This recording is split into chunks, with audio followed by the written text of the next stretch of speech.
área em questão já era objeto de assunto da comunidade há muitos anos, porque é uma área que está parada há mais de 50 anos sem uso, né? Então ela já tinha sido matéria de jornais do bairro a respeito do futuro. Então ela despertava no imaginário da população aquela apreensão de como seria, qual futuro a área teria, né? Então a gente... eu tinha acabado de chegar de uma viagem e eu vi que estavam construindo uns estandes, né? Daí a gente falou, pô, toda aquela idealização, né, sobre a área agora teria ido por terra, né? Que provavelmente seria um novo empreendimento. Entristecido com essa visão de que estávamos construindo o stand, eu resolvi ver se só eu sentia esse tipo de coisa. Então eu resolvi fazer uma escuta territorial com a população para ver qual seria o uso ideal para aquela área, né? Uma reflexão em termos teóricos, mas que a gente tivesse um local, né, praxis, para que a gente pudesse discutir a questão, não só em termos teóricos, mas em termos práticos, né? Nesse momento a gente iniciou um processo de escuta territorial onde a gente ouvia a população, uma pequena lousa branca, onde elas se manifestavam sobre o ideal da cidade. A gente colocava uma escadinha no muro, convidava as pessoas a ver o outro lado do muro, né, o nome do nosso movimento, e elas se manifestavam numa luzinha e a gente fotodigitalizava e ia fazendo um varal, né, de manifestações da população, de forma que a gente conseguisse trazer à tona o que a população, o imaginário da população em relação à cidade, uma reflexão sobre a cidade. Esse foi o início. Então, assim que a gente começou a pegar as manifestações das pessoas e colocá-las, né, fazer um varal de exposições das manifestações das pessoas, houve um interesse grande da comunidade em participar mais. Então, alguém sugeriu que a gente criasse uma página no Facebook sobre a questão, né, e colocasse a manifestação das pessoas. Foi aí que se deu início, em junho de 2011, né, a página, o outro lado do muro, Intervenção Coletiva. Porque a ideia desde o início foi fazer com que se criasse um movimento coletivo, né? Isso nasceu coletivamente, a partir do momento em que eu perguntava para as pessoas a forma como elas gostariam de ver a cidade onde elas moram. Então foi aí que nasceu essa possibilidade de criação da página no Face. O interessante é mostrar que desde o início a manifestação foi sempre muito criativa, né? Já em outubro de 2011, né, 3 meses após o início do nosso movimento, né, saiu no jornal no estado de São Paulo, né, como um protesto criativo, né, contra a obra, né? Em nenhum momento, né, nesses 22 meses houve qualquer tipo de abordagem a algum tipo de morador, inclusive porque não há nenhum tipo de boletim de ocorrência, ninguém se sentiu intimidado por algum tipo de envolvimento nosso com a pessoa para que ela não se comprasse, né? Isso nunca se deu, né? O que a gente fez com essa escuta territorial foi descobrir que na área existia uma grande possibilidade de um curso d'água estar passando, o que levaria a algumas informações errôneas nos processos administrativos, né? Então a gente acompanhava os processos administrativos, fotodigitalizava e colocava de forma transparente as informações na página do Facebook, né? A partir de junho de 2012, né, um ano após o início da manifestação, a gente convocou a população para uma reflexão um pouco maior, né? E daí sim houve a contratação de um carro de som, né, para que a população pudesse se manifestar sobre o ideal de cidade que ela gostaria de ter, né? Então, assim, tudo dentro da normalidade, sempre de uma forma muito pacífica. Nós pregamos a cultura da paz, a gente não é contra o empreendimento, a gente é a favor de projetos urbanos mais decentes, né, que incorporem os anseios da população, tanto do ponto de vista social, como urbanístico e como ambiental, né? Na verdade, nossa intenção sempre foi, desde o início, fazer uma reflexão, não só teórica, mas em cima de um terreno, né, na prática, que tem um valor muito grande para a população, pelo menos no seu imaginário. A consultora entrou em primeira instância com o pedido de eliminar, para que isso é chamado ação inibitória, como se fosse uma obrigação de não fazer, para que ele não seja, para que ele fosse compelido, que ele fosse proibido de se manifestar no raio de 1 quilômetro, tipo fazer qualquer manifestação, para que a página do Facebook fosse retirada ou que ele não pudesse fazer mais nenhuma postagem, etc. O juiz de primeira instância ele concedeu a liminar, para que ele não pudesse se manifestar no raio de 1 quilômetro, não pudesse fazer nenhuma manifestação no Facebook ou em qualquer rede social. Ou seja, a única coisa que o juiz de primeira instância não deu foi a retirada da página. Mas isso não tem problema, eles conseguiram resolver isso em segunda instância, quando eles agravaram, e o nobre relator, que está ali naquela sala, concedeu o efeito ativo para tentar tirar a página do ar.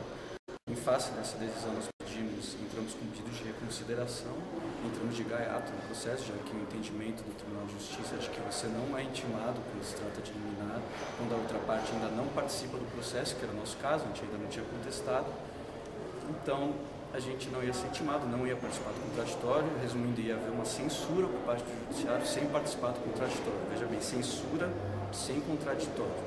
É o que não parece 2013, mas era isso que aconteceu.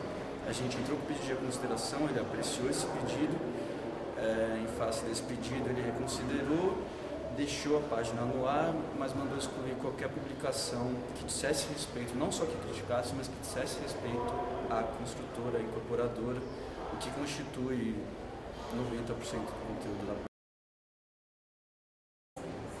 A fundamentação jurídica principal realmente na liberdade de expressão e na liberdade de reunião.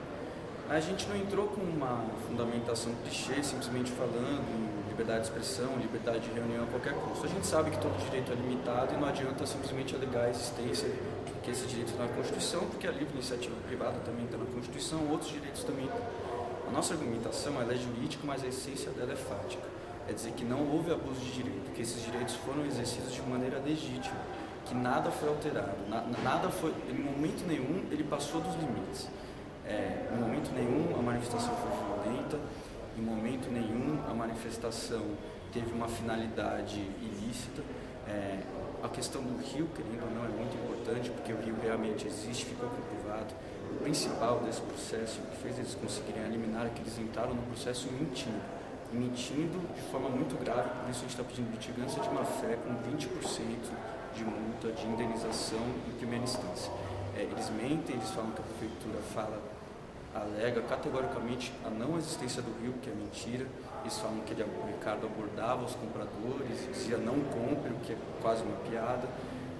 Agora, o que mais comove assim nas manifestações dele é que tem um momento, o Ricardo posta no Facebook que ele fala, ele convoca a dona da incorporadora para um diálogo com a sociedade. Até porque eles têm que entender que o produto que eles estão vendendo não é uma geladeira, não é um fogão, né? É um produto privado, um empreendimento, mas que tem efeitos públicos. Né? Então ele está convocando para um diálogo com a sociedade para resolver os problemas. Eles chamam isso na inicial de ousadia do réu e de afronta. Quer dizer, chamar para o diálogo é uma afronta, é uma ousadia. Essa é a postura da incorporadora. Então a nossa argumentação jurídica é de que não houve nenhuma ousadia, né? Se houve ousadia foi para o bem, porque é um bem coletivo que está sendo tutelado.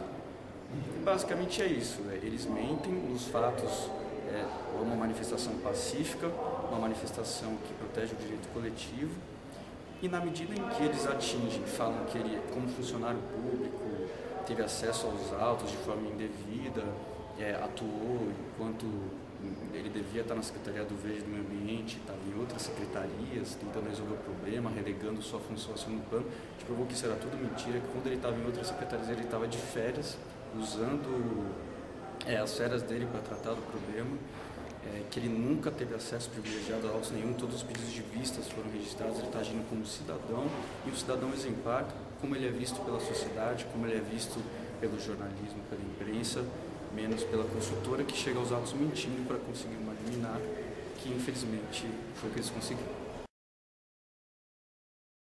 Olha, é importante porque essa demanda é totalmente simbólica, como muito bem falou o professor da GV em entrevista recente, é uma demanda peculiar, nunca teve isso. Foi a segunda ou terceira vez que se discutiu liberdade de expressão a esse nível. No caso da Flávia de São Paulo, na verdade, a questão nem foi discutida, porque eles fugiram para a questão da marca, etc.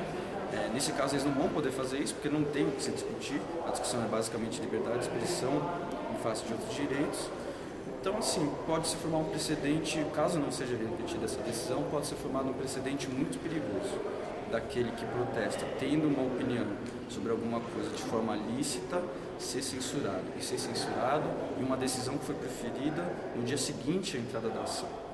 uma decisão sem ouvir o réu, uma decisão sem contraditório, e vão dizer que pode ser revertida, que não é definitiva, mas todo mundo sabe que esse não definitivo dura anos, né, até o processo seja julgado.